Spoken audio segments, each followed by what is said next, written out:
Developing right now on Morning News Now, summer swelter. This morning, a massive heat dome building over parts of the U.S. and Europe with triple-digit temperatures and dangerous fire conditions expected over the next several days. Angie is here tracking the heat, the warnings, and what to expect for your weekend. Breaking this morning, tragedy in Venezuela. Dozens of people killed after a pair of powerful earthquakes. Now, crews racing to rescue survivors trapped in the rubble. We'll bring you the latest. Plus, put on hold, President Trump canceling a planned signing ceremony for a major bipartisan housing bill, saying he will not sign until Congress passes separate legislation for a controversial election overhaul that would require voter ID. We're delaying this. As you know, he has a window of time before he has to sign a bill. He's going to use a little bit more of that window of time, and we're going to go through this together. It's utterly amazing. Trump is running away from one of the very few accomplishments that could actually help the American people. More on the controversy from Washington. And Premium Play this morning, a highly anticipated video game finally available for pre-order after more than a year of delays. But the new Grand Theft Auto comes with a hefty price tag.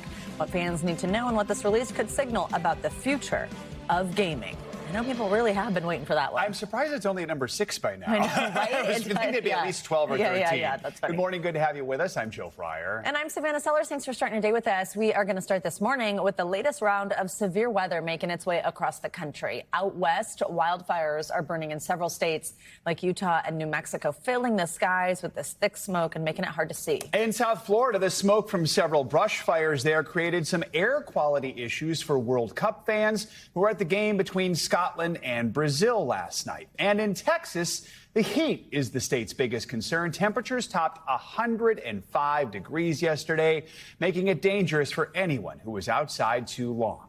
NBC News meteorologist Angie Lastman will have your forecast. But first, NBC News correspondent Ryan Chandler is in Dallas with the latest. Ryan, good morning. So what parts of the country are expecting the highest temps today? Well, Joe, good morning. The sun is just coming up over Dallas, and we can already tell it's going to be a very long day here. But we are watching a massive swath to the west of us that is just burning up today. You see this band from southeastern California all the way to Lubbock. The whole Southwest is just sweltering. We're seeing temperatures in Southeast California of 110, the Phoenix area 111. The National Weather Service issuing an extreme heat warning, saying parts of Arizona could see temperatures up to 112 today. Joe, Savannah, there's a tendency to say this is just seasonal weather. The heat comes every year. And that is true, but you also have to remember that heat is the most dangerous kind of weather that any American sees on any given day. It kills more people every year than any other type of extreme weather. So on days like this, it is important to follow the safety guidelines, remembering that air conditioning is not a luxury on a day like this. It is a necessity, and there are cities that making sure that people who don't have it do today. Ryan, let's talk also about the wildfires. They're raging in Florida, out west. What are some of the biggest concerns with trying to get them under control right now?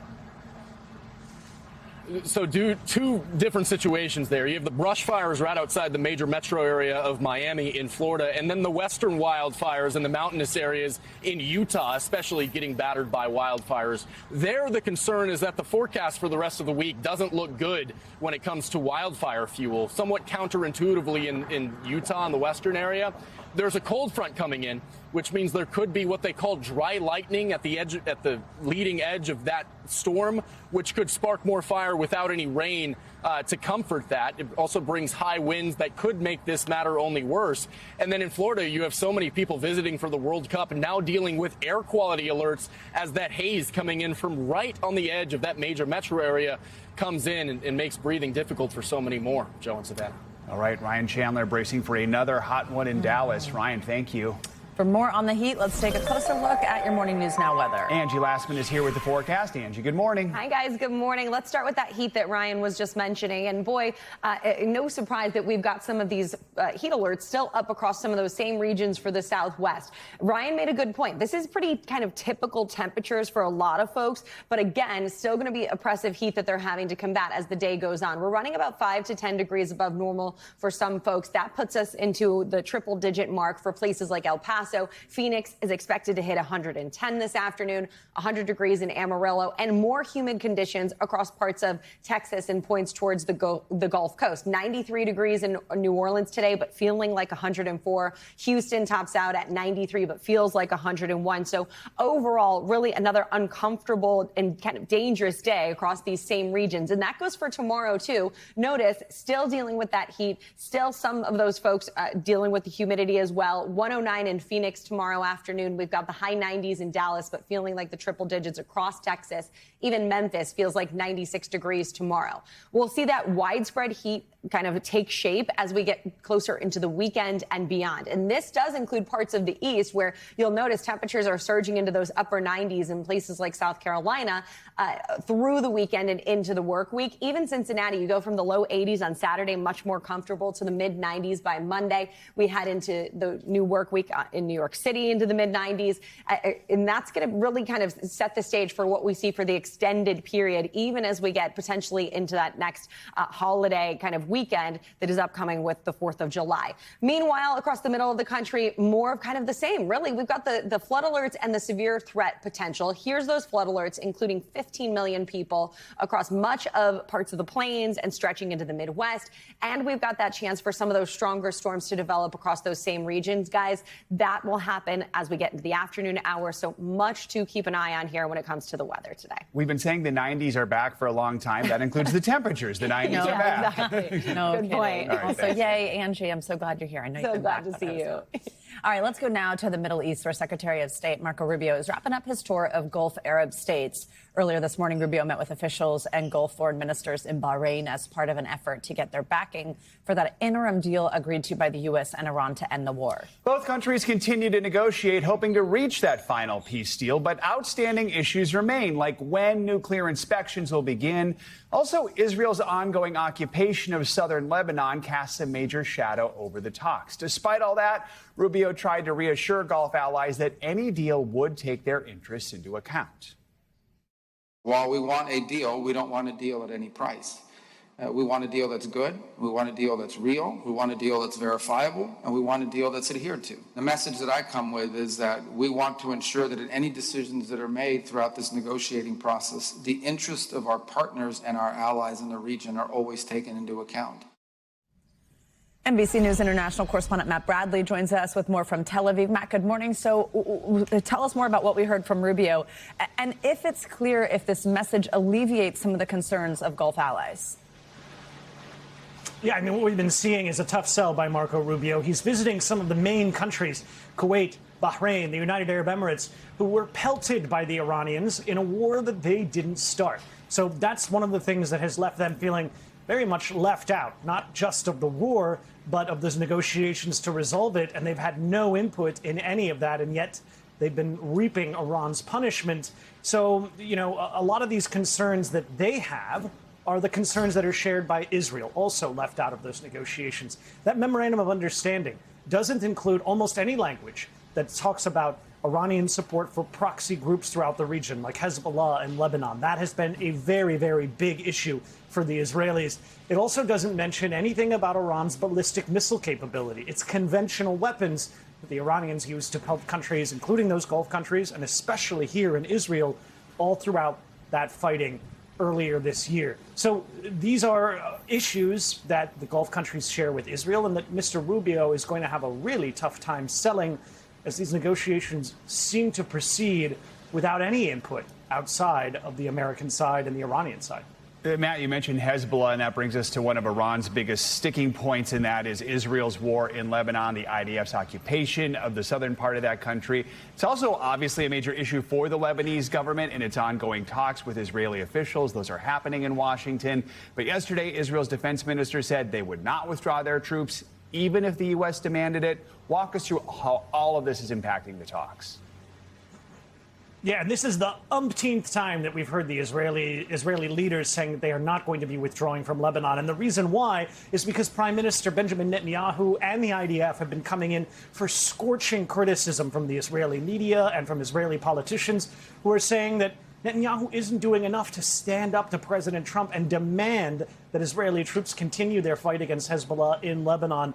They say that the prime minister doesn't do enough. Now, this is a big issue, obviously, for the Americans, because even though, as I mentioned before, the Israelis had almost no input into these negotiations that arrived at that memorandum of understanding, they are in a very, very strong position to break the entire ceasefire down simply by continuing to attack Hezbollah.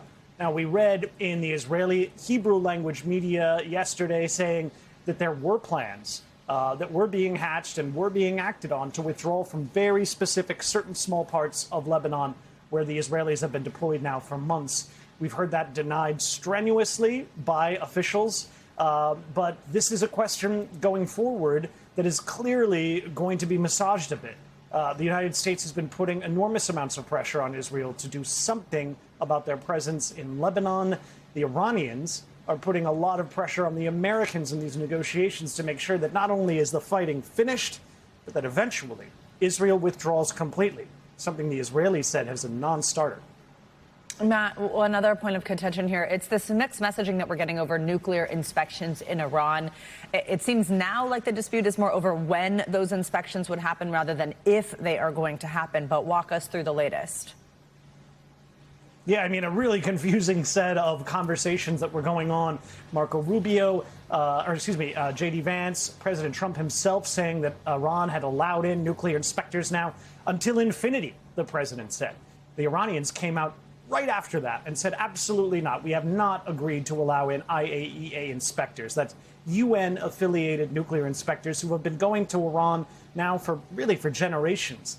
Now, there is another issue here. The Iranians had not ever really kicked out the IAEA. It was just that after the U.S. and Iran bombed Iranian nuclear facilities back last June, they said that the IAEA couldn't visit nuclear enrichment facilities. They were still allowed, technically, to visit facilities that didn't enrich uranium, like the Bushehr nuclear power plant.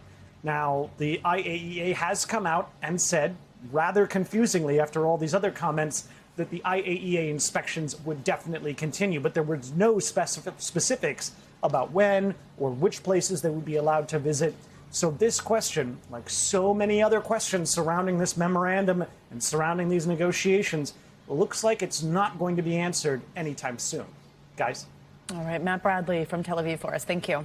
In Washington, Senate Republicans now appear to be backing President Trump on Iran after some voted to rebuke his handling of the war just a day earlier. Last night, the chamber rejected a second war powers resolution, voting 50-47 against the bill to curb the president's military authority. A couple of Republicans changed their votes following a heated meeting with the president at the White House. For more on this, let's bring in NBC News legal affairs reporter Gary Grumbach. Gary, good to have you with us. So walk us through this contentious lunch meeting that took place yesterday, why some Republicans in the end ended up changing their votes. Yeah, this meeting was supposed to be an opportunity for the senators to present a bunch of pieces of legislation to President Trump and kind of get the reality on the situation there. But what it turned into, apparently, is a shouting match between President Trump and Senator Bill Cassidy of Louisiana over the war with Iran. Cassidy saying after he left that Trump called him a lunatic and that he was going to vote yes on any war powers resolution until he got more information and the answers he was looking for on the war with Iran. Just hours later, he found himself in the White House Situation Room with the Vice President of the United States and Steve Witkoff, the special envoy to the Middle East, getting the briefing he asked for, getting that information. And then just last night, he ended up voting no on that war powers resolution. Of course, this resolution has no teeth. It's symbolic in nature. It doesn't really mean anything. But certainly this was important to the White House and important to Bill Cassidy. So, Gary, let's talk more about this. You know, it's holding this up, according to the president, this battle to overhaul elections. It is, of course, as we get closer to the midterms, some Democrats are accusing the Trump administration of attempting to improperly insert itself into election regulation, which is a power of the Constitution. It grants only to the states and Congress. But this comes after the Postmaster General said something about mail-in ballots at a Senate hearing yesterday. Let's listen to that. If a state refuses to turn their absentee voter list over to the federal government, will the Postal Service still mail their ballots under this proposal rule? Under our proposed regulation, no. You're telling these states either give the federal government this information, trust the federal government, trust the Trump administration. We'll take good care of these. And if you don't do it, you can't mail absentee ballots. You're going to make a decision that people cannot vote by mail. That's unacceptable. Gary, where do things stand when it comes to these changes the Trump administration is trying to make? Yeah, so to be clear, this is a proposed rule right now. It is not a final rule. It is not yet in effect, just at a point of being discussed in Congress and in the public comment period right now. But this is an opportunity where the Postmaster General wants to put in place what is being asked for by President Trump's executive order that has been knocked down by judges left and right. 3 different judges have said that he can't do this, but they're trying to go about a final rule, which is sort of a different way of doing this. And what they're trying to do is stop mail-in ballots from being sent to voters if that state has not sent the voter roll to the federal government. Now, judges across the country, 9 different judges, have stopped that from happening. So all of this is going to be held up in courts for the next few months ahead of the midterms, guys. Gary, on top of all this, today senators were supposed to begin marking up some of the annual appropriations bills. Those are necessary to basically keep the government running down the road. They left town, though, last night after those spending talks stalled. Any concerns we could be heading toward another potential government shutdown in just a couple months? Those conversations certainly are starting, and it's because of how radioactive this election security bill is. They're trying to attach it to things like an immigration legislation. They're trying to attach it to things like spending bills, and none of that is working. The senators realize they don't have the votes to get this passed. They're trying to explain this to the White House, but now we're seeing 25 members of the House saying they will not vote for anything else until this election security bill gets passed. So there's a real hang-up here in Congress that Mike Johnson, that the Senate Majority Leader John Thune are going to have to figure out to move any legislation over the next few months, guys. All right. Gary Grumbach, thank you so much. Jury deliberations are set to resume today in the federal trial of a man who is accused of starting last year's deadly Palisades wildfire in Southern California. 30-year-old Jonathan Rendernecht is accused of starting a fire New Year's Day during the first hours of 2025 that later turned into one of the worst disasters in Los Angeles history. He's pleaded not guilty and could face up to 45 years in prison if convicted. 12 people were killed and nearly 7,000 structures were destroyed. NBC News legal analyst Danny Savalos joins us now with more on this trial. Danny, good to have you with us. So Rendernecht faces, 3 federal charges related to the wildfires. Prosecutors say he was distraught over a failed relationship and, quote, maliciously started the fire after his shift as an Uber driver. Walk us through some of the arguments we've seen made in court here. This is the ultimate circumstantial evidence case. That doesn't mean it's a weak case, but you're not going to have any direct evidence. All you're going to have is evidence that this defendant was in a forested wildlife area and then a fire started. You have some inconsistent statements that he gave to investigators about his location. You have access, at least they say access, to a lighter, but then again, lighters are pretty common items. Then on the defense side, there were witnesses who testified. They saw fireworks. They saw kids running from the scene. So you really have a case here that there might be some reasonable doubt. So this really could go either way. You just mentioned some of these other details that I think the defense is going to point to, like the fireworks. They're also saying that Rendernecht is essentially the scapegoat for the failure of the fire department in Los Angeles. Do all these elements help the defense? How do you see them using these pieces? Yes, this is the key to reasonable doubt, because the burdens are not the same. This is not a he said, she said. The government, the prosecution, has the burden to prove each and every element beyond a reasonable doubt. And so far, they've got things like motive, and that's helpful, but it's not an essential element. They never will have either an admission or video evidence or something saying that we saw him start that fire. The best they're going to be able to do is inconsistent statements and that he was present in the area. And that is an interesting thing. Sometimes circumstantial evidence is very powerful evidence, but sometimes it leaves open a crack for reasonable doubt. And that's all the defense needs to argue. And they were able to find witnesses who said, we saw fireworks. We saw kids running from the scene. That kind of stuff there could lead to reasonable doubt. But on the other hand, you have such a catastrophic fire. I can't help but wonder if jurors are thinking we've got to find someone to blame. Federal trial, so no cameras in court here. But we know we're getting lots of reports of what's happening. What stood out most? What have been some of the most interesting moments so far? To me, this is a classic case of the most damaging evidence to the defendant isn't what the prosecution came up with. It's what he told investigators. He spoke to investigators afterwards, apparently said he was at the beginning of the trail, geolocation data, which, by the way, is not is not perfect. You know, when you use your cell phone to either triangulate or somehow determine where you are at a particular time, it showed him 30 feet from the fire. That is really, really bad. But it's not so bad that he was close to it. That's bad. But in addition, if he was lying about being close to it, that may be, if he's convicted, what gets him convicted. Danny Ceballos, good to have you with us. Thank you so much. Well, at least 164 people are dead and more than 900 others are injured after two powerful earthquakes hit near the coast of Venezuela overnight.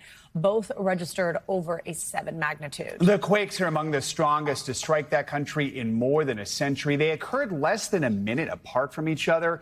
This morning, Venezuela's acting president has declared a state of emergency as rescue workers search for survivors. Ana Vanessa Herrero is a correspondent based in Caracas working for NBC News. She joins us now with the latest. Good morning, Anna. So first, just tell us your experience. I mean, what did these quakes feel like? Did you take shelter? Yes, immediately after. Unfortunately, it looks like we're having some trouble with her internet. Oh, there we go. Oh, yes. Well, this is what's happening right now, right? It's the signals, the lines are very affected by the situation. So yes, immediately after we knew what was happening, my family and I, we took shelter. We didn't really know the extent of the devastation at that moment, but immediately when it stopped and the connection started working again, we learned through different videos on social media that the situation was absolute devastation, not only in Caracas, but in different areas surrounding Caracas. And right now on the ground, what you can feel is absolute despair. People just standing in front of the buildings like the ones that's behind me that fell yesterday, and just mourning and weeping over the loss of their loved ones and wishing and praying for the people who are still under the rest of the buildings. Anna, we're glad that you and your family are okay. Obviously, behind you there, we can see some of the damage, but can you give us a sense of just how widespread the damage is there?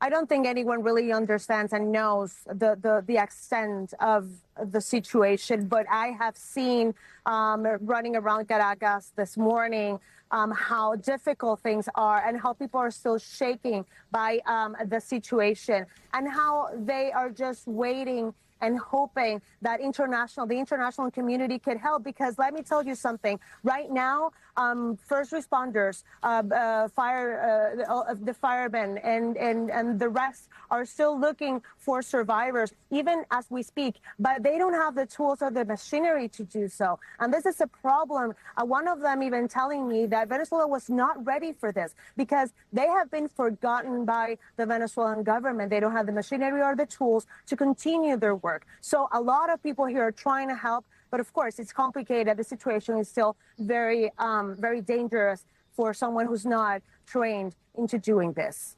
Anna, tell us more about rescue efforts this morning. What do they look like? Mm-hmm. Well, as I was telling you, it's a slow process because there's not enough people and there is not enough machinery to do so. Again, I have been talking to several of them on the ground, and they tell me that this problem has been something that they foresaw even before this happening. They don't have what it takes to face a problem of this magnitude, and we don't really know the extent of it. In La Guaira, in the coastal area of Venezuela, apparently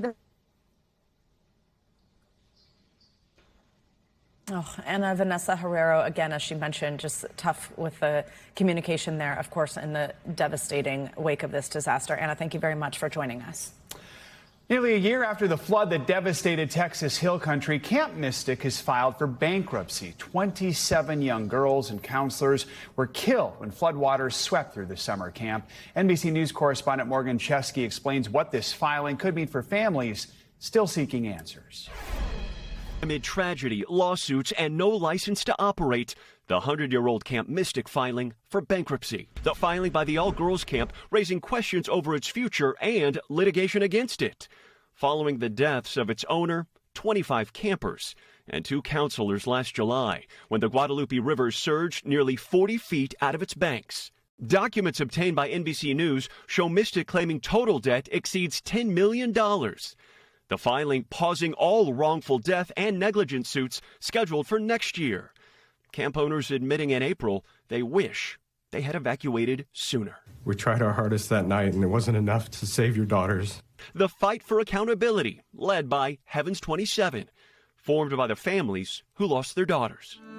As a mother or a parent, really, there's a desperate need to know, what did you go through?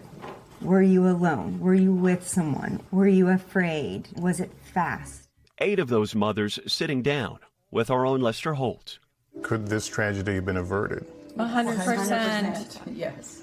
Our girls should be here with the time frame. There's time for them all, the whole camp, to evacuate safely. Camp Mystic's attorney telling Lester staff did follow their policy of sheltering in place, but suffered without a better flood detection system. Every time it rains, there's a risk of flash floods, but that's not the same thing as what happened here. This was a 1,000-year flood that nobody's ever seen before. An attorney representing multiple Mystic victims tells me that bankruptcy will not stop people from being held accountable, adding these innocent young girls deserve justice.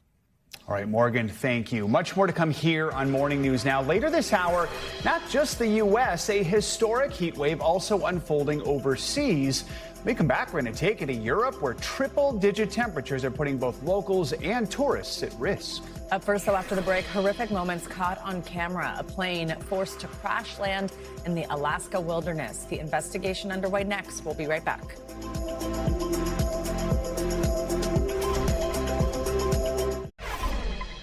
Welcome back. Passengers on a commuter plane in Alaska are praising that pilot for saving their lives. It comes after the plane was forced to crash land in the wilderness after losing engine power, and the whole thing was caught on camera. Well, now federal investigators are working to determine what caused the power failure.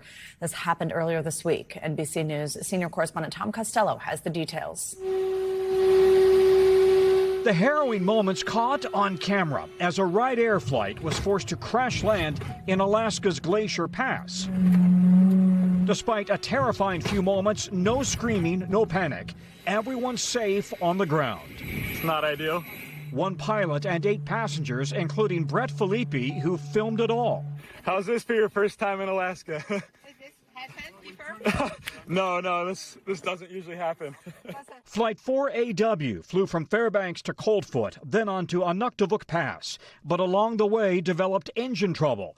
In a blog post, Filippi says the pilot turned back to us and said that he was looking for a spot to land. I cinched my seatbelt tight. Suddenly, an open clearing in the Alaskan wilderness. The impact dug skid marks in the ground, but the dirt-covered plane left mostly intact. Had an emergency crash landing out here in the bush. Thank you. Thank you. 30 minutes later, a search plane was overhead. They found us. 2 hours later, a helicopter began lifting everyone out. Everyone's safe, and that's what matters. Soon, all 9 were back in Coldfoot.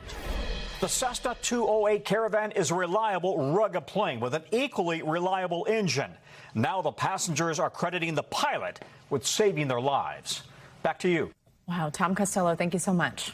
Overseas, Europe continues to deal with a deadly heat wave. France had its hottest ever day yesterday. Today's temperature is now expected to stay in the triple digits. The hot weather is forcing popular tourist attractions like the Eiffel Tower and the Louvre to drastically shorten their hours today and tomorrow. NBC News international correspondent Danielle Hamamdjian is in Paris, I believe in front of a cool but loud fountain. Danielle, good to have you with us. Just tell us how hot it's getting there in Paris and what are people doing to try and stay as safe as possible. Good morning, guys.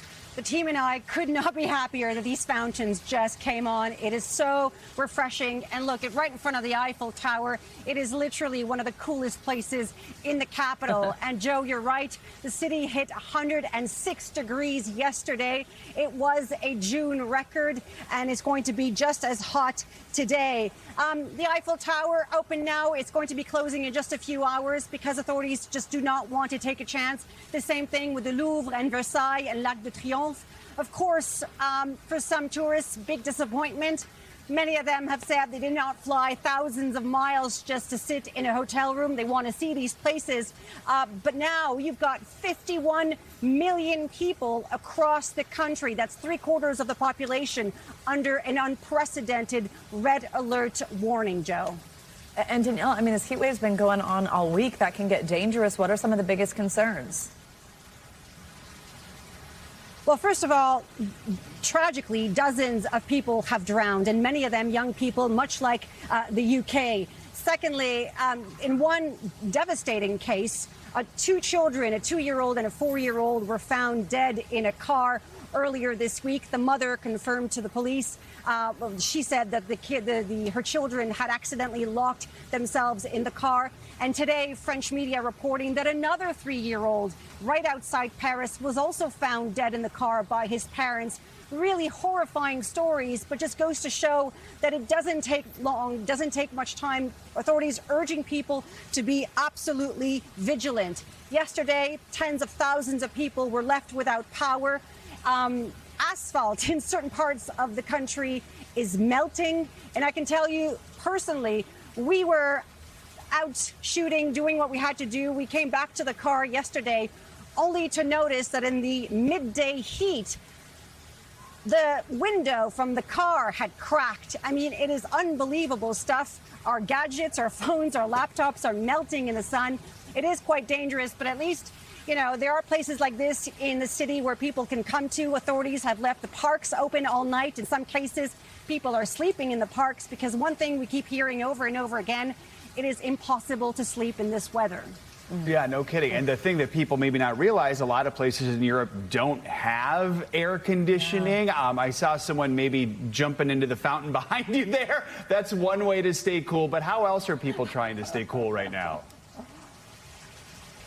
Oh, Joe, you've just really hit the debate du jour here is to air condition or to not air condition. I mean, it is on the front pages of newspapers. It is the subject of TV panels because only 20% of people or so have it. It is seen as a luxury here. But as these weather phenomenons become more intense and more frequent, a lot of people are asking, well, hang on a second, should everybody have an air conditioning unit in their household? Well, now you've got the far-right leader, Marine Le Pen, saying that if she's elected, every household will be equipped with an air conditioning unit. On the far left, you've got someone like Luc Mélenchon, her rival, saying that this is only going to add to the problem, the energy, the emissions and the energy consumption. But here we are now. One more thing, actually, Joe, I want to say what is punishing, the most punishing heat, I think, are for the residents living in those iconic gray rooftops in Paris. Now, if you watch Emily in Paris, this might be familiar to you, but these are residents living in these attic apartments in Paris, which may sound luxurious. It really is not. It traps the heat. And when it's 104 here where we are, it's 119 degrees in those attics, and it's a real big problem. Wow. Yeah, Emily's melting in Paris, yeah. Very dangerous. Very quickly, Danielle, just when do the temperatures drop? Oh, great question. In the west of the country, it's going to start dipping tomorrow, but forecasters say high temperatures expected until next week. All right, cannot come soon enough. Danielle, we appreciate you braving the heat for us. It's a beautiful view, but I know it's tough. We appreciate it. Thank you. Go get cool. All right, coming up, it's been a long road for one of the most highly anticipated video games ever. This morning, pre-orders for the new Grand Theft Auto 6 are finally open, but if you want to play, you might need to pay a premium price. Now, this release could signal what's down the road for the gaming industry. That's next on Morning News Now.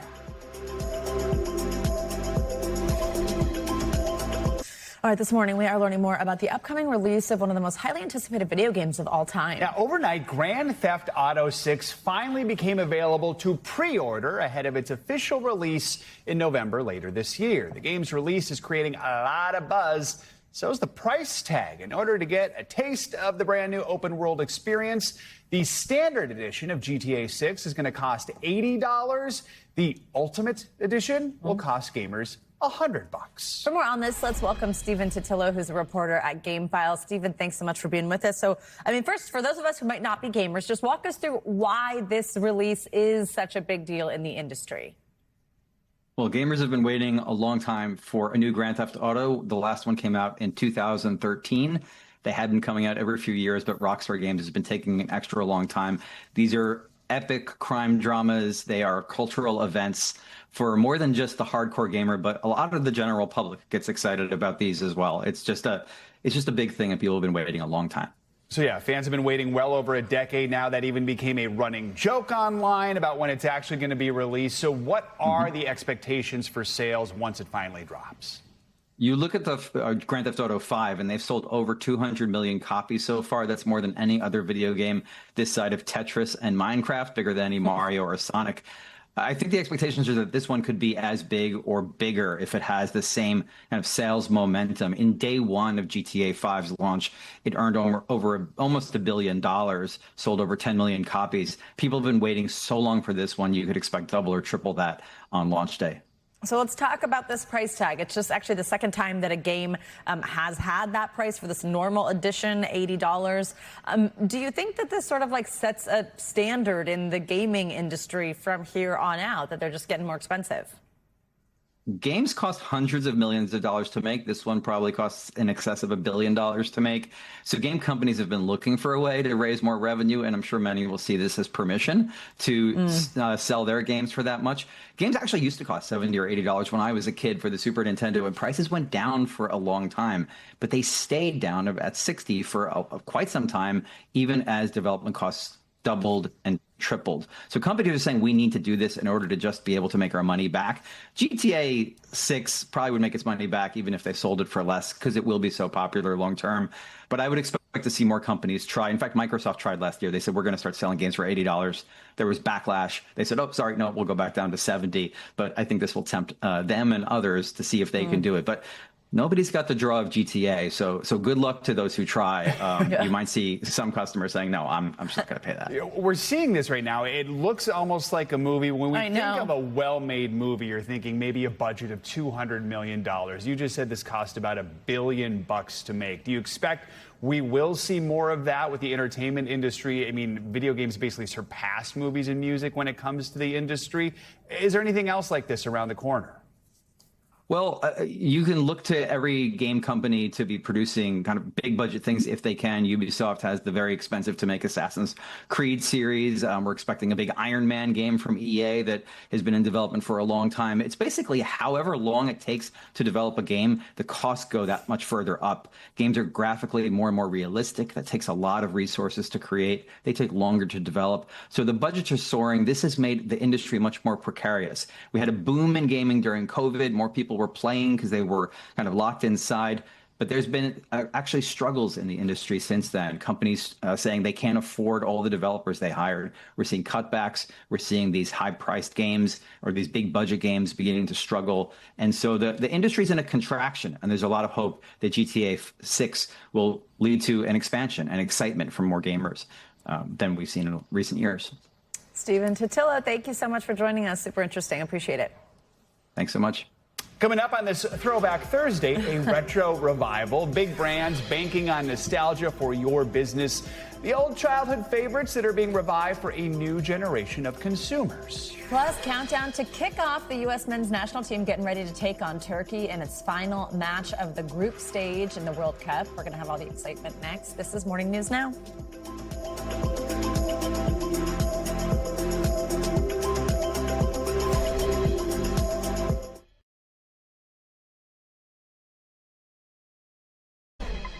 Welcome back. It turns out nostalgia is big business. Americans are rediscovering the brands they loved growing up, putting things like Lunchables, Hot Wheels, and Kool-Aid back in their shopping carts. NBC News chief business correspondent Christine Romans has more on this retro revival. Christine, good morning.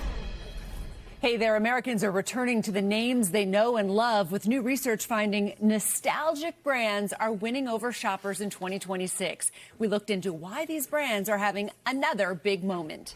It's a trip back in time. Capri Sun. Respect the pouch. Kool-Aid. Oh, yeah. And Hot Wheels. Race to the finish. Are all having a moment. I will be a Lunchables fan forever for the rest of my life. This is how you make the best Kool-Aid. Yes, your childhood favorites are hot again. So hot, so cool. New data from market research company Morning Consult found the brands gaining the most trust this year are largely nostalgic favorites. It goes down good. Topped by the newly relaunched Mr. Pibb. It's the perfect amount of fizz, the perfect amount of cherry.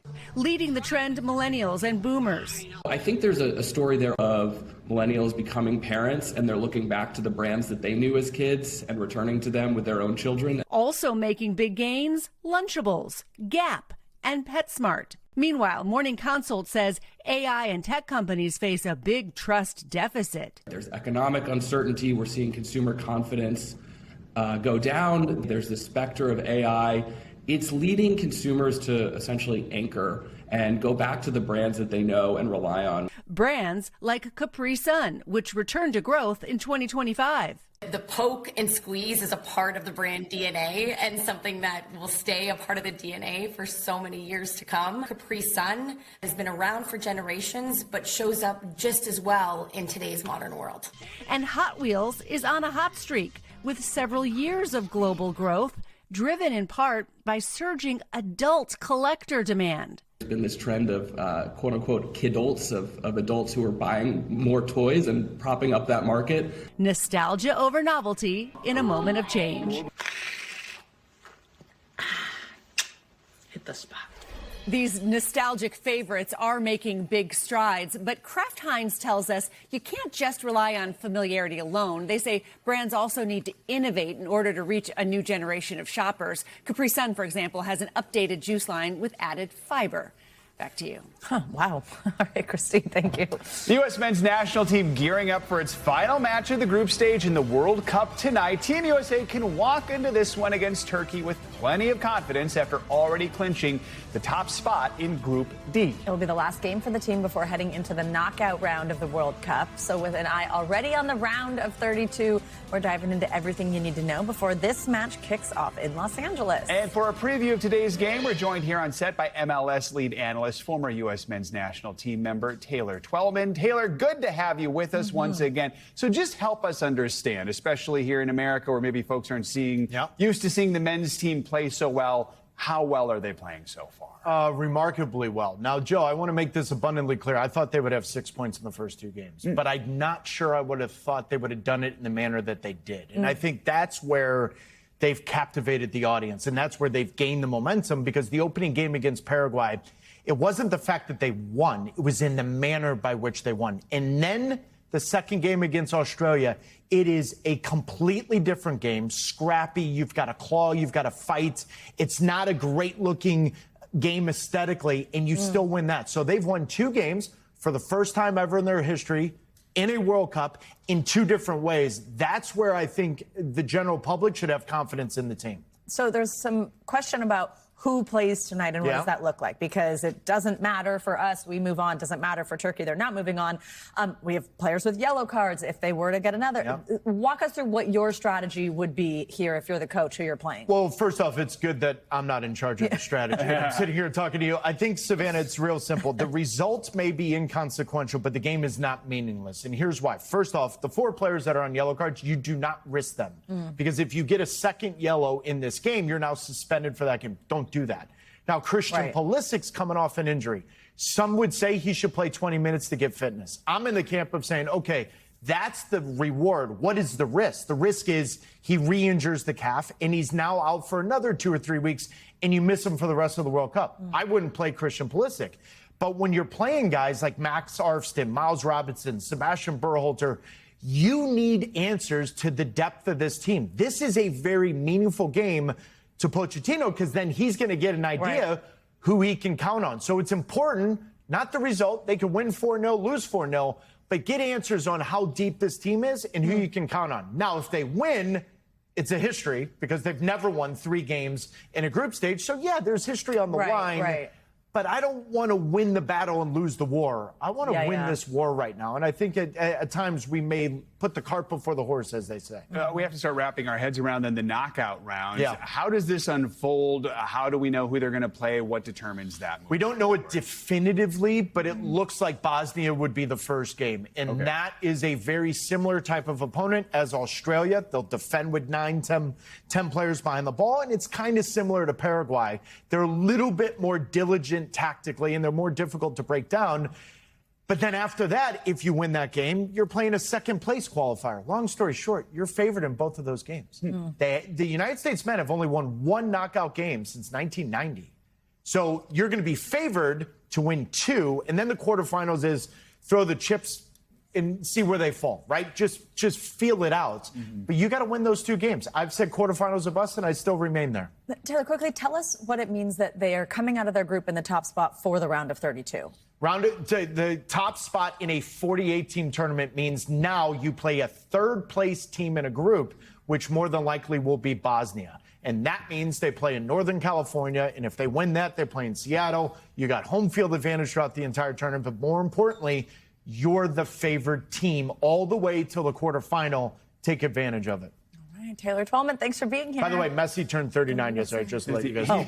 Young, 39. a young 39. And what's it, the golden and he's boot? leading the golden boot at 39. What were we doing at 39? Not that. Well, let's start this hour with the scorching heat wave. Ice sounds nice right now, right? Yeah. Both here and in Europe. France just had its hottest day ever yesterday. In Paris, the hot weather is forcing populous tourist attractions like the Eiffel Tower, like the Louvre, to close. People there just trying to keep cool any way they can. And back here at home, millions of Americans from Texas to Florida are sweating through a summer heat wave as well. Several states also, though, like Colorado and Utah, they're not only dealing with these dangerously high temperatures, they are also battling several wildfires that are raging out of control and impacting air quality. We're covering this story from all angles for you. We have NBC News meteorologist Angie Lastman here with a look at our forecast. NBC News international correspondent Danielle Hamamdjian in Paris. But we're going to start with Ryan Chandler, who joins us now from Dallas, Texas. Ryan, good morning.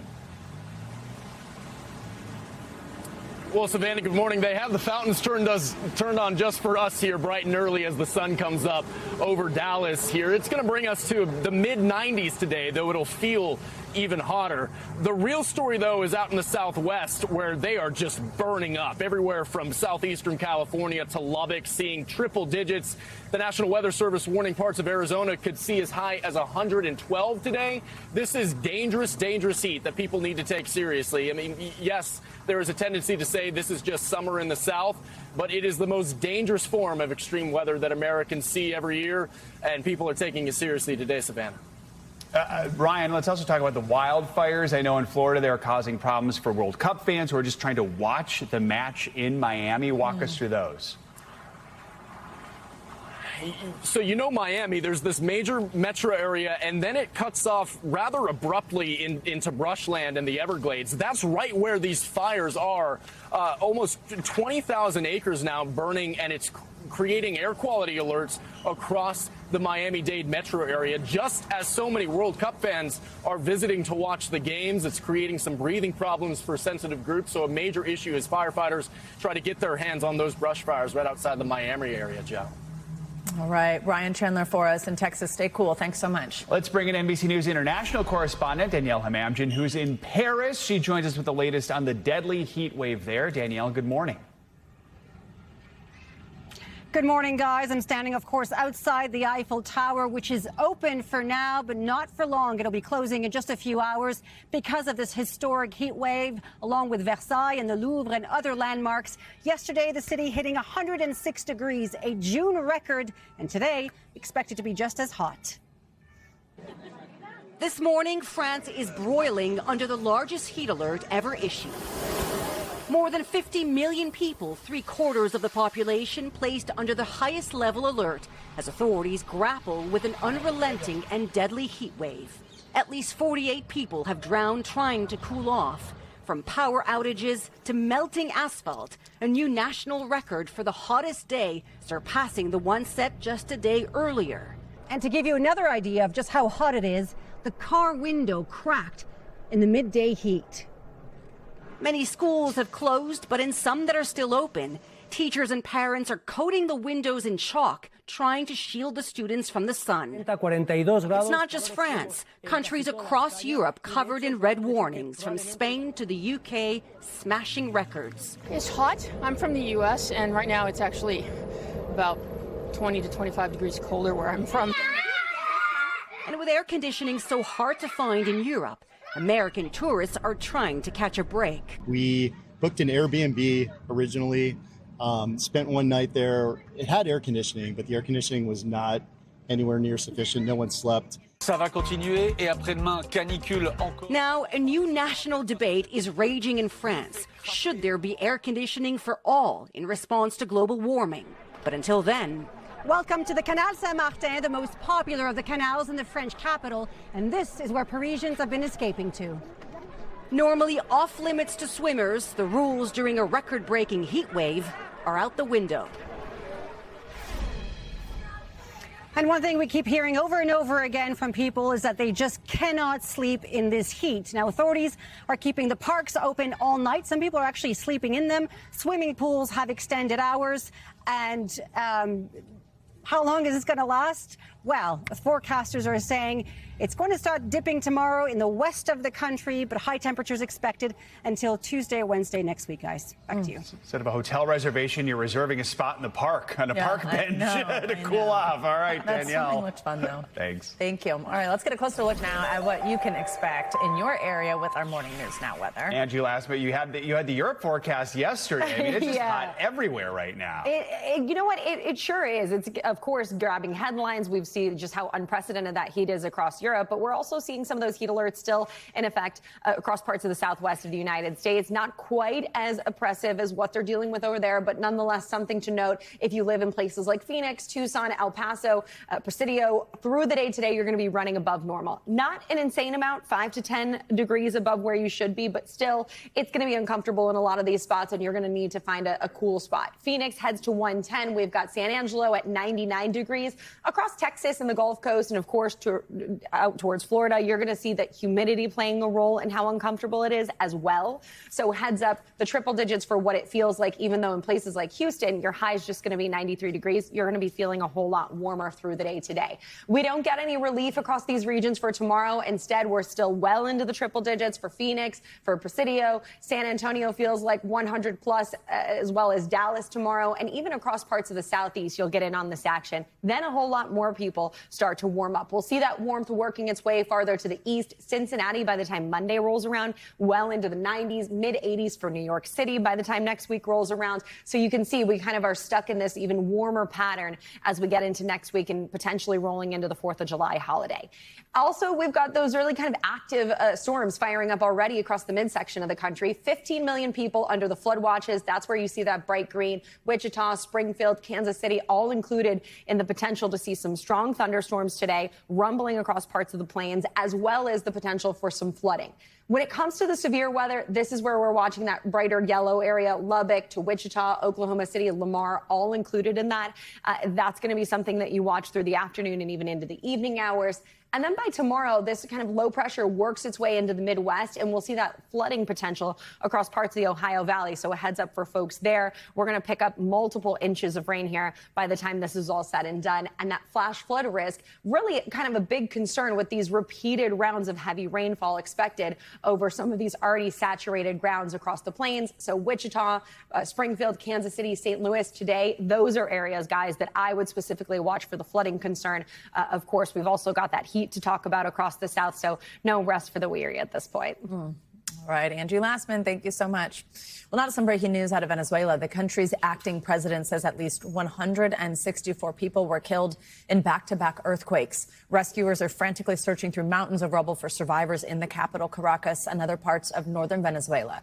NBC News correspondent George Solis has the very latest on this unfolding disaster. George, good morning. Savannah, good morning to you. Across Venezuela, there is rampant destruction and scenes of devastation, buildings that have been reduced to rubble, and now there's an urgent search for survivors. And tragically, as you mentioned, that death toll and injured that number continues to climb. A massive search and rescue effort underway this morning in Venezuela after powerful back-to-back earthquakes rocked the country. At least 164 people killed and nearly 1,000 injured when the quake struck last night, and rescuers fear those numbers will get much higher. The two massive quakes, less than a minute apart in a highly populated area. People running into the streets in a panic as buildings crumble to the ground. The extensive damage also felt just 20 miles away in the capital, Caracas. Rescue teams digging through concrete and twisted steel in a desperate search for survivors. Amid the vast destruction, a moment of hope shown on state TV overnight. Rescuers pulling 3 children alive from the rubble. This baseball stadium outside Caracas shaking violently as the quakes hit, sending people scrambling onto the field to take cover. The country's main international airport shut down after suffering extensive damage. Authorities declaring a state of emergency. The country's interim president, Delcy Rodriguez, calling it a true tragedy. Experts say the unusual double earthquake could still pose a threat. It's not a common occurrence, but it is something that does happen sometimes. There will absolutely be aftershocks that follow this earthquake, and some of them could be quite large and damaging. Neighboring countries already offering help, including the U.S. President Trump, who earlier this year ordered the U.S. military to capture the country's previous authoritarian leader, Nicolas Maduro, saying the U.S. stands ready, willing, and able to help. This morning, rescue efforts still underway as the true scale of the disaster is only just beginning to emerge. Yeah, and these twin quakes are the most powerful that the country has seen in nearly a century. So you think about that, and already there's a massive mobilization of resources that are trying to get into the country. But unfortunately, with it closed, it's going to pose some serious questions. And again, with every second passing by, that urgent search for survivors becomes more and more critical. Savannah? Certainly. George, thank you so much. In Washington, America's 250th anniversary celebrations are officially underway with just over a week to go till the 4th of July. President Trump hosted a rally on the National Mall last night, mixing patriotic displays with a campaign-style speech. Right now, the president is facing a growing divide within his own party over the Iran war. NBC's Kelly O'Donnell has the latest from the White House. Kelly, good morning. Good morning, Joe and Savannah. The president and some Republicans are at odds over a number of issues, and those tensions boiled over on the Iran war. Congress already passed one war powers resolution, sending the president a message. This was a separate vote that would have required action from the president, and a couple of Republicans did back off after a face-to-face dust-up where both the president and some frustrated members of his own party got something they wanted. New this morning, a Senate shift following a rare verbal confrontation with the president over the war in Iran. Two Republican senators who broke with their party on a war powers resolution switched course and did not support a similar measure late Wednesday. In the heated private meeting, the president and some Republicans aired their anger. He was mad as a murder hornet. At the center, Louisiana Republican Bill Cassidy, who lost his primary to a Trump-backed challenger. He had been one of 4 Republicans who had voted for a war-related measure that had no force of law. During the private lunch, Cassidy argued that the president failed to provide necessary information about Iran. Cassidy was later invited to the White House Situation Room for a high-level briefing.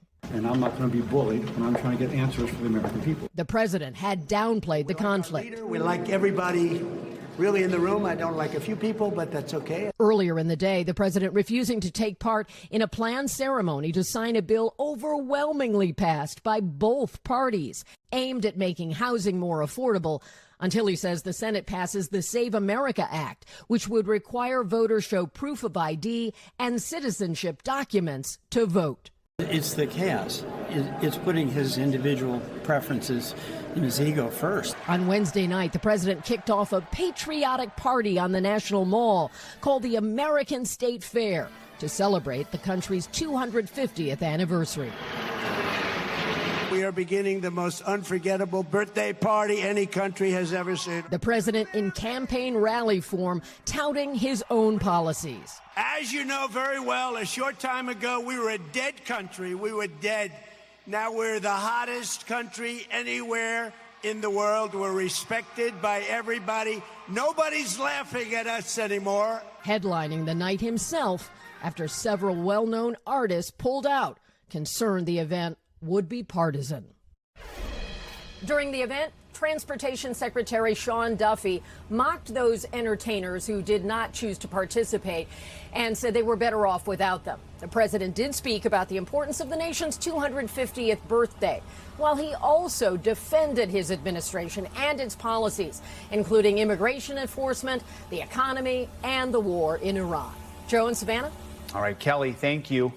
Well, a federal judge has delivered a major setback to President Trump's immigration policy. In a ruling yesterday, the California judge blocked ICE from making arrests inside immigration courts. He said federal officials violated a key statute when they changed the guidelines to allow those detentions. The Trump administration reversed the previous guidance shortly after the president returned to office early last year. ICE agents began arresting migrants in or near courthouses all across the country when they showed up for immigration hearings. NBC News senior Homeland Security correspondent Julia Ainsley joins us now with more on this. Julia, good morning. So some immigrant rights advocates, they are calling this decision a win for due process. Tell us more about what the judge said in his ruling.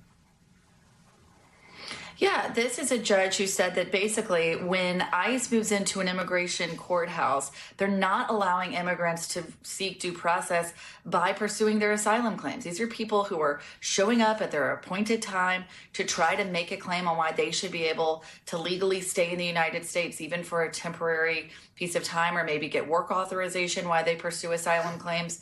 But according to a memo that came out last year that we obtained, the Justice Department was directing those judges that actually work for the Justice Department, they're not independent like other judges, to basically start dismissing asylum cases from the bench so that ICE could then move in and arrest those people pursuing those claims right there at that time. Now, what we do also know and subsequently reported is that since the leadership of DHS moved from Secretary Noem to now Secretary Markwayne Mullin, that policy, that practice had already been in decline. It hadn't been reversed, but we know there were far fewer arrests in immigration courts. What this ruling does, at least for now, unless it's appealed and there's another ruling, is it tells ICE agents that they really can't be making these arrests in courthouse, but we could continue to see those immigration judges follow suit and dismiss more cases from the bench. Now, Julia, this is the second setback for the Trump administration when it comes to these courthouse arrests. Last month, there was a federal judge banning arrests at immigration courts in New York. Yesterday's, though, this is a nationwide ban. How is the White House responding? That's right. The first ban was just New York specific, and that's because we saw so many of these arrests happening in Lower Manhattan last year. Now we're hearing from the main lawyer for DHS, James Percival, the general counsel there, who basically made the case that this is unusual and that they're going above what a judge would be able to do in criminal court. He said in a statement, when a judge sentences a defendant, the defendant is taken into custody. If an alien is ordered removed by an immigration judge, the same should happen. A district judge ordering otherwise is naked judicial activism in service of an anti-American open borders agenda. So very strong statement there from the chief lawyer for DHS, and it could mean that we see an appeal on this ruling from the Justice Department. All right, this ruling, though, comes just a couple days after a federal appeals court did allow the Trump administration to continue carrying out what's called speedy deportations. Walk us through those details. That's right. That's expedited removal. And it's been used by other administrations in the past. In fact, it was used for recent border crossers and those who cross between legal ports of entry by the Biden administration. But it was vastly expanded by the Trump administration to even fast track people who had been in the United States for a long period of time and not allow them to go before an immigration judge. We saw a ruling just this week. We've seen some wins and losses for the Trump administration on immigration this week, saying that, in fact, that it is not denying due process for immigrants if they do go on a path for expedited removal because they believe they still have time to try to assert their legal rights, even if they don't go before, and even if it's not explained to them that they have a right to go before a judge, that if they needed to, they could make that case that they should not be removed. And so we saw from the ACLU a statement saying that they really think that this is a setback, and that anyone who's placed on this path for expedited removal is not getting due process. Back to the very crux of this issue we just spoke about. Julia, just walk us through what comes next and how all these rulings could have just a broader effect on immigration enforcement actions. Well, it could all go to the Supreme Court. We've seen time and time again these really split decisions, whether it's on whether an ICE agent can go into someone's house without a warrant, to whether or not schools and other locations, sensitive locations, should be off limits to ICE officers, to how much information an officer or a Border Patrol agent might need before making an arrest. There's been a lot of split decisions depending on what area of the country is ruling. And that means sometimes immigration policy can change depending on where these enforcement actions are taking place. But they could all make their way up to the Supreme Court. And the Supreme Court has been favorable in part to the Trump administration on some things, like last summer when they said they could arrest people based on things like language spoken in an area where that person might work, as long as it wasn't just their color of their skin. But in other times, they have ruled against the Trump administration, such as using the Alien Enemies Act to deport people to the El Salvador CICAT prison without giving them a time to appeal the fact that they may not actually be a member of a gang. And so a lot of these things could take time to play out. And in the meantime, we could really see a mixed bag of policies that are allowed to go forward and are not allowed to go forward, even in different parts of the country. All right, Julia Ainsley for us. Thank you so much. We're learning more details after an Air Canada flight from Newark heading to Nova Scotia was forced to make an emergency landing in Boston. It was after one of the pilots suddenly suffered a medical episode mid-flight. NBC News correspondent Aaron McLaughlin joins us now with all the details here. Aaron, good morning.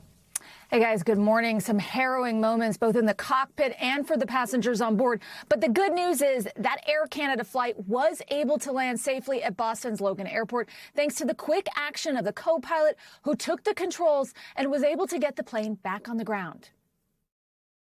This morning, a terrifying scare in the sky after an Air Canada pilot suffered a mid-air medical emergency. The pilot is incapacitated. According to the airline, Flight 7664 took off from Newark Liberty, heading to Halifax, Nova Scotia, Wednesday afternoon. When about an hour in, the captain experienced a serious medical issue and had to be removed from the cockpit, the co-pilot quickly taking over the controls. The flight is being manned by the co-pilot. And diverting the plane to Boston's Logan Airport, where it landed safely with 61 passengers on board. Medical crews on the ground waiting to help, taking what appears to be the pilot off the plane in a gurney. The passengers are all okay. EMS is still on scene and giving patient care to the pilot. Officials say the pilot was transported to the hospital for treatment, but did not disclose what they were suffering from. The passengers later deplaning unharmed. Les Abbin flew with American for more than 30 years and says pilots are prepared for this possibility. Is this why having two pilots is absolutely necessary? It's certainly one of the reasons. The captain may have more experience, but both of them are trained in the same simulators, and they're both very capable pilots. The airline says there were no issues with the plane itself, and passengers were eventually able to get to their final destination in Canada. We are back with our ongoing series, Women Mean Business. Today's guest turned a personal health issue into a cultural phenomenon. Allison Ellsworth is the founder of Poppi. You know it. It's the iconic soda brand known for its fun flavors, bold colors, and that healthier spin. Well, 5 years ago, it went viral on TikTok, and now it's $1 billion business. We're going to talk with Allison about her meteoric rise in just a moment. But first, here's more of her story. One of the fastest growing brands in the beverage industry, Poppi, is popping off. The iconic prebiotic soda first hit the market in 2020, earning $13 million in its first year. Its bold branding and fizzy, fruity combos made it a fan favorite almost instantly. 4 years later, Poppi started selling in major retailers like Target, Walmart, and Whole Foods nationwide, topping $500 million. The mastermind behind it all is co-founder and chief brand officer Allison Ellsworth. She built the brand alongside her husband, Steven. Born and raised in Texas, Allison graduated from the University of North Texas in 2009 with a degree in sociology, then started a career in the oil and gas industry. For years, she traveled all the time, ate poorly, and her health suffered. Allison knew she needed to make a change, so in 2016, she started experimenting with healthy drink recipes in her Dallas apartment. Then, an idea was born, originally with the name Mother Beverage. She wanted to share this product that changed her life with her community. It led to booths at a local farmer's market. 2 years later, she and her husband made a deal on Shark Tank and fixed that name. In 2025, they sold Poppi to PepsiCo for nearly $2 billion, marking the largest female founder exit in the history of the beverage industry. Poppi's lightning-fast growth landed her spots on Time 100 Next, Ad Age's Leading Women, and Inc. Female Founders 500. Allison Ellsworth is a woman who means business. And we are so lucky to have the legend herself, Allison Ellsworth, live in studio this morning. Allison, good morning. Good morning. Thank you for having me. We have been dying to have you here, just so you know. Happy. So we are so excited to finally have this conversation. I'm sure so many people at home are fans of Poppi, and to get to learn a little bit more about it is so fantastic because you have such an interesting story. So what I mentioned in there, like this health thing, like you were like interested in a beverage yourself, to serve yourself, working on it out of your apartment. Take me back to what it was that you were doing, what you were trying to accomplish by creating a new beverage. Well, I think some of the most amazing businesses start from a personal problem. And that's what happened with me. I had a ton of gut health problems. My skin was a mess. I was exhausted all the time. And like most of the time, people are like, oh, girl problems. Right. For me, I didn't ever look at labels. I didn't know what I was putting into my body could affect the way that I feel. So I started drinking apple cider vinegar every day. I loved the way it made me feel, but I hated the taste. Oh, it's bad. Have you ever taken a shot? Yes. Well, because, you know, it's like a thing that you're like, oh, this is supposed to be good for my digestion. Right. And you're like, okay, I can do this for like a day. Right. It's not sustainable. Those gummies or something. Off to the kitchen I went. And like most things, I was like, I can fix this. Right. And I created the first version of Poppi. And what I loved about it was like I was so obsessed. So I became obsessed with sharing it with as many people as possible. So I accidentally, thankfully, started Poppi. Oh my gosh. And you went on Shark Tank. You get this investment. I love that one of the sharks that happened to be there that day, a beverage industry veteran, but also a little fact here about her time on Shark Tank. You were 9 months pregnant. I was. I had the baby 10 days later. Oh my gosh. And the shark even said, I knew that's how she was serious about her business, which I love so much.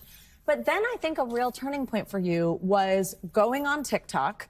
This is COVID time, sort of, when people who sort of invested there really saw that benefit pay off. You tell your story, the one that you just shared right now, how you get to Poppi.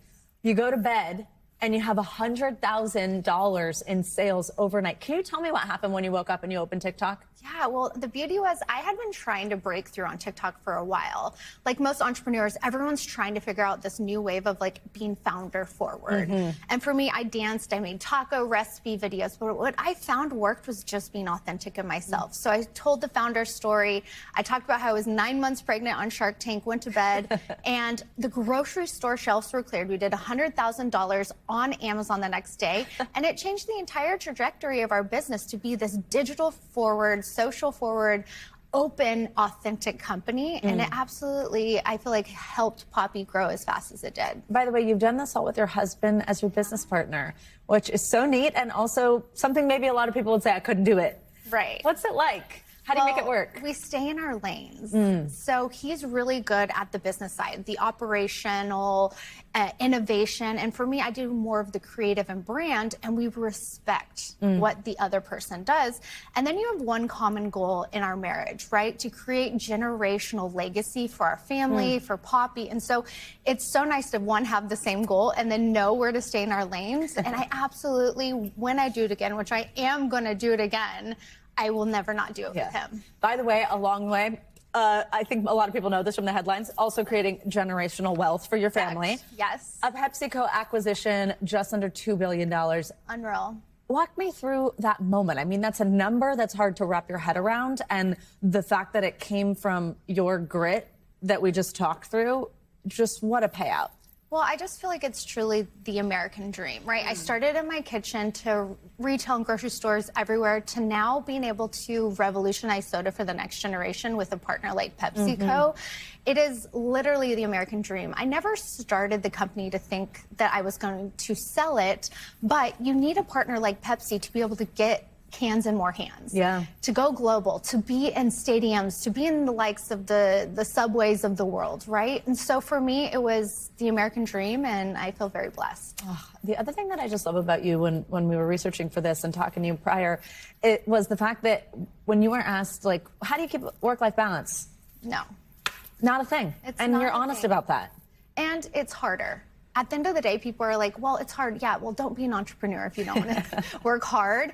I did start the company pregnant. I was on Shark Tank, like we've talked about, and having kids the whole way. I have 3 boys. My life is chaos, and I absolutely thrive in it. Oh. Now, post-exit, I've earned the right to have more balance, but you know what? I can't retire at my age, so I am working on a new project, which I'm super excited about. And people are like, why would you do this? And I'm like, you know, because I really like the chaos. I really like it. Yeah, and look at the success. Hello. Okay, can you tell us anything?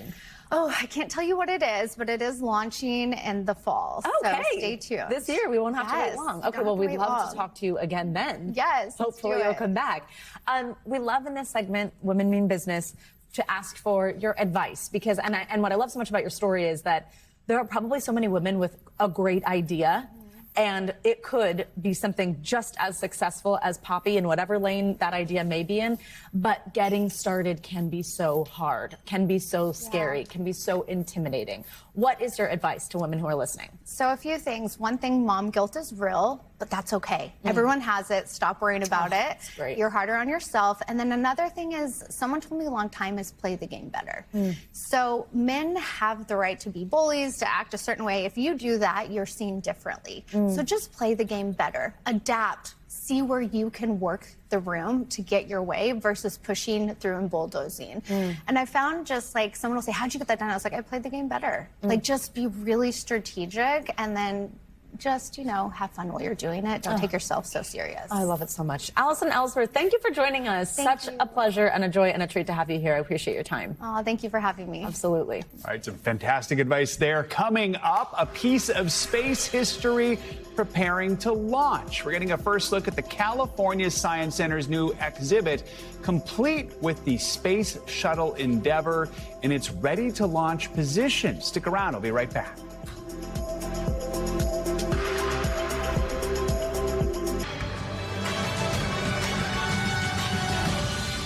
We're back now with a closer look at what's making news in the world of politics this morning, starting with President Trump calling for a Justice Department investigation into alleged gas price gouging. NBC News legal affairs reporter Gary Grumbach joins us from Washington with those details. Gary, good morning. Hey, good morning, Joe. Here's what's happening in politics now. President Trump is accusing oil companies of price gouging. Trump said Wednesday he has instructed the Department of Justice to probe oil companies for not lowering gas prices as quickly as he would like. Energy prices hit a record high due to the war with Iran, resulting in higher gas prices for Americans at the pump. While the price of oil has been decreasing, the president believes it should be dropping faster and is blaming these companies for not making that happen. Up in New York City, a top advisor to former Mayor Eric Adams was arrested in connection with a bribery-related scheme.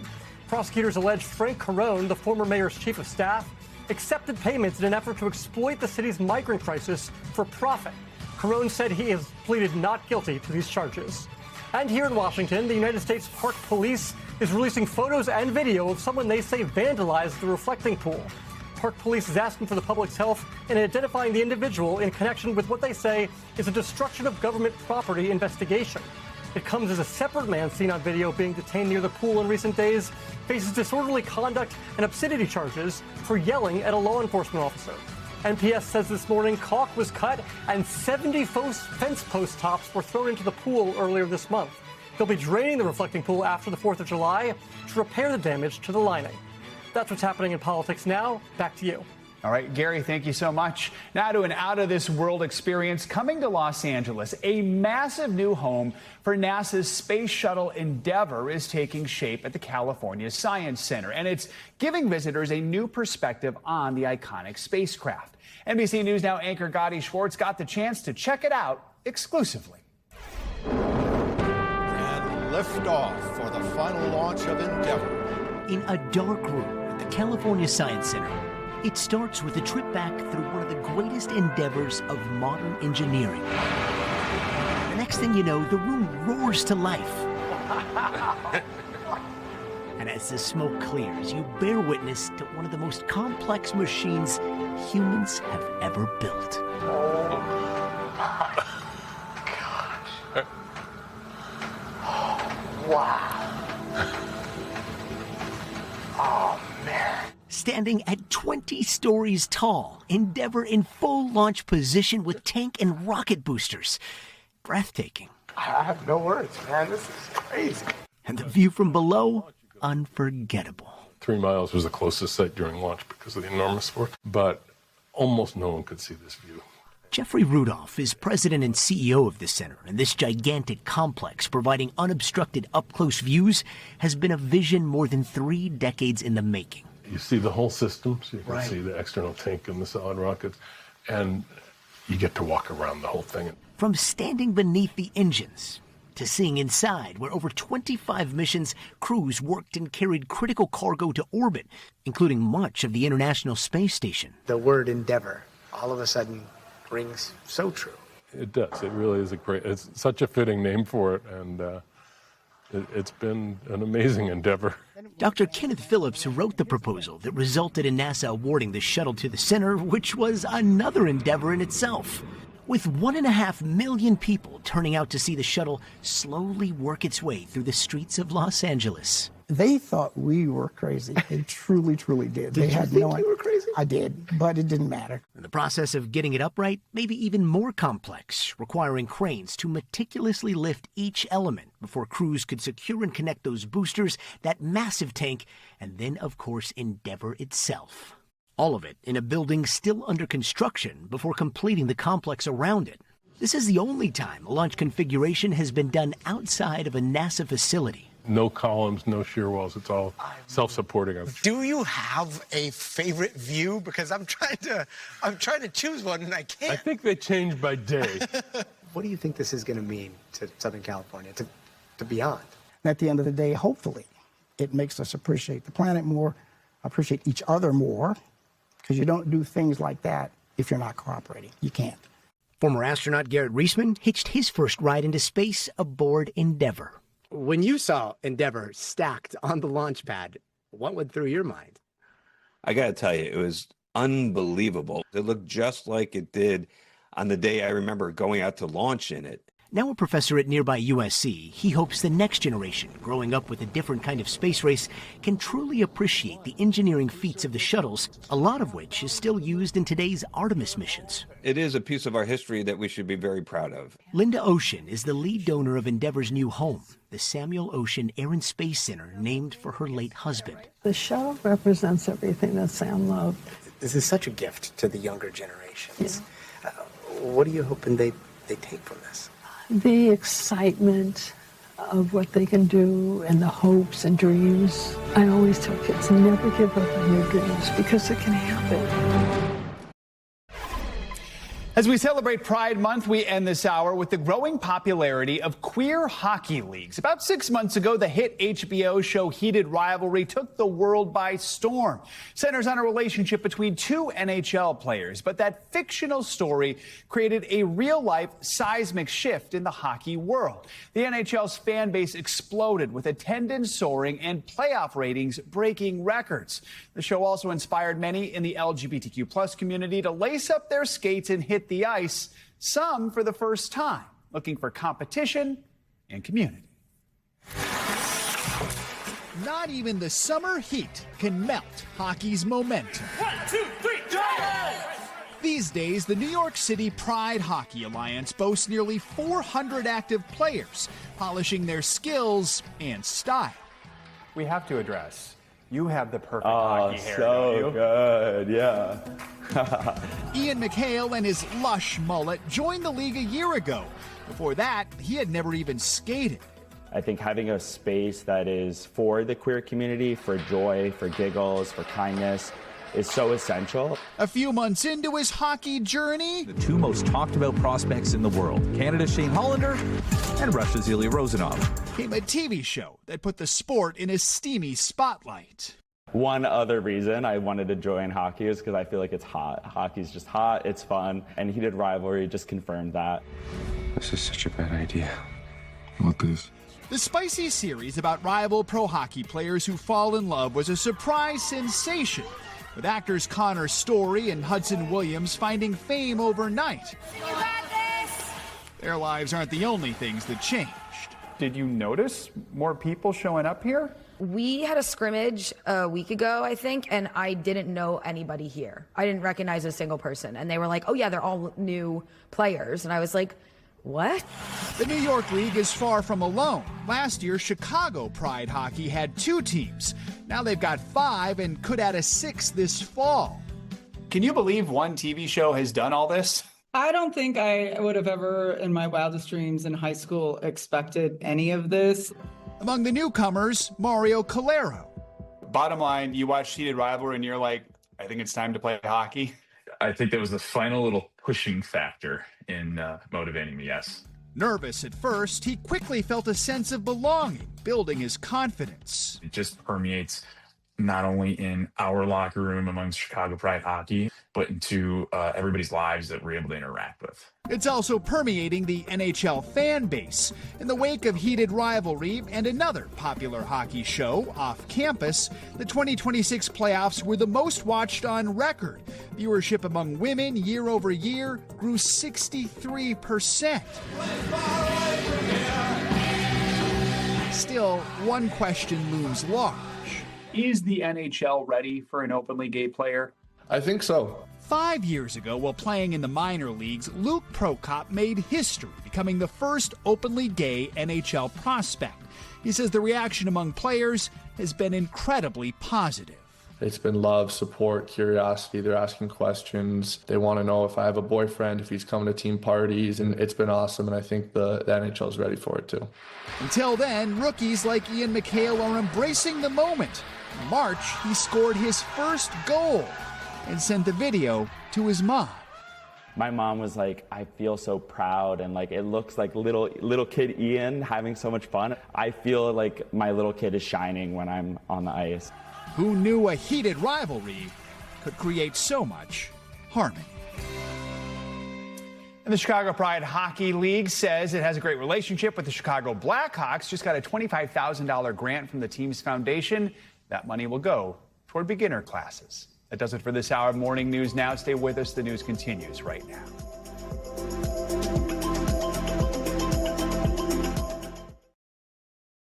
We thank you for watching, and remember, stay updated on breaking news and top stories on the NBC News app or watch live on our YouTube channel.